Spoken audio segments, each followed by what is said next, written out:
அல்லேலூயா. இந்த செவ்வாய்க்கிழமை இந்த மாலை வேளையிலும் ஆண்டவராகிய இயேசு கிறிஸ்துவினுடைய 860வது தேவனுடைய வார்த்தை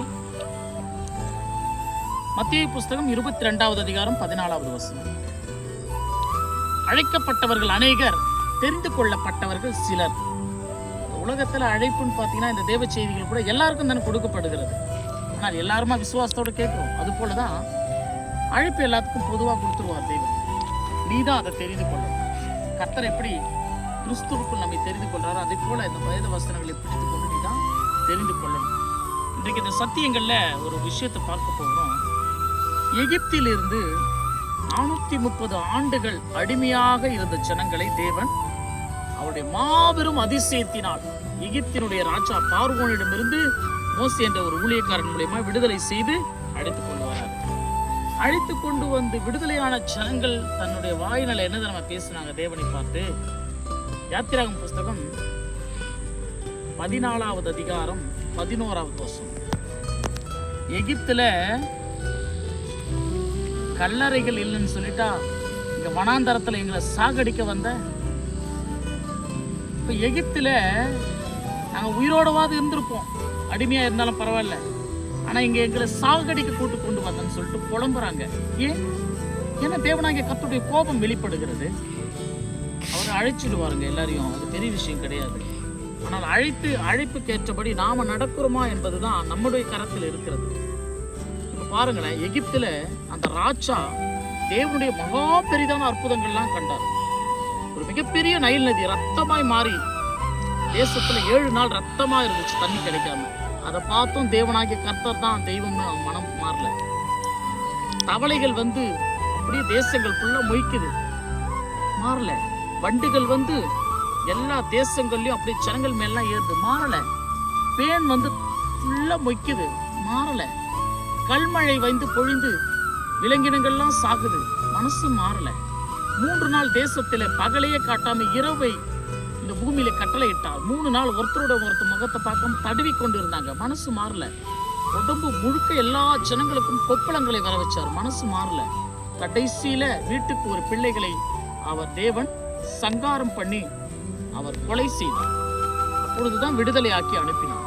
இப்ப இவ்வளவு அற்புதங்களை அவன் பார்த்தும் அவன் ரட்சிக்கப்படலையே. பார்வோன், அந்த எகிப்து தேசத்து ஜனங்கள் ஆண்டவரை ஏற்றுக்கொள்ளலையே. ஏன்? ஏன்னா அழைப்பு தேவன் கொடுத்தாரு.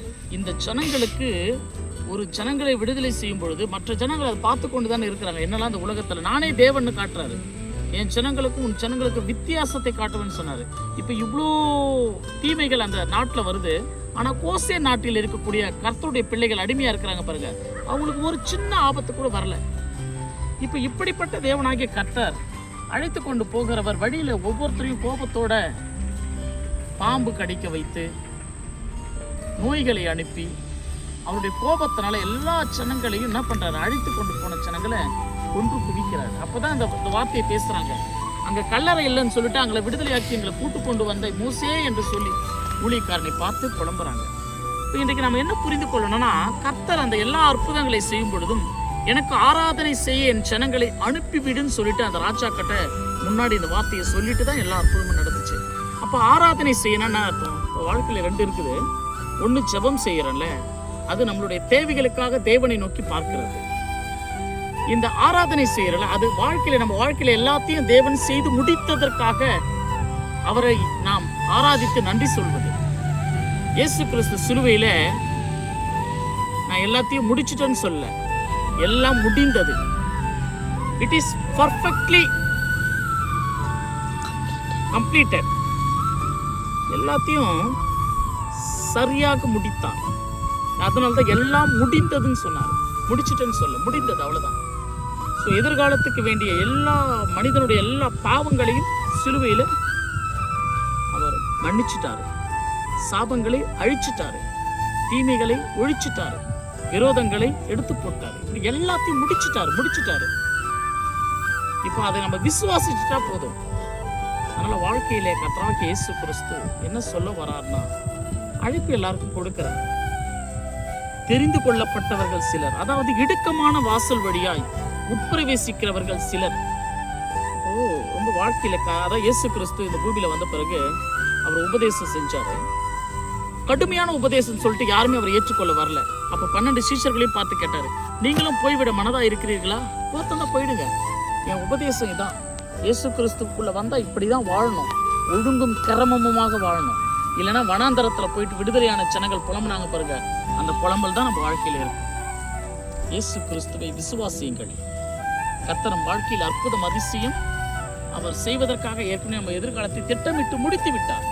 அதை விசுவாசிச்சா போதும், எல்லா நன்மைகளும் நம்ம வாழ்க்கையில பரலோகத்திலிருந்து ஏற்ற காலத்திலே நமக்கு வரும். அந்த வசனம் சொல்லுதுல, ஏற்ற காலத்திலே நான் உங்களை உயர்த்தும் வரைக்கும் என்னுடைய பலத்த கரங்களின் கிரியைகளுக்குள்ளாக அடங்கியிருங்கள். நாம் அடங்கியிருப்போம். நாம் தெரிந்து கொள்ளப்பட்டவர்கள், அழைக்கப்பட்டவர்களாய் நம்ம வாழ்க்கையில இயேசு கிறிஸ்துவை தரித்துக் கொள்வோம். கர்த்தர் நம்மை ஆசீர்வதிப்பாராக. அடுத்த தெய்வ செய்திகளோடு நான் உங்கள் காட் சர்வன்ட் சகரியா சதீஷ்குமார்.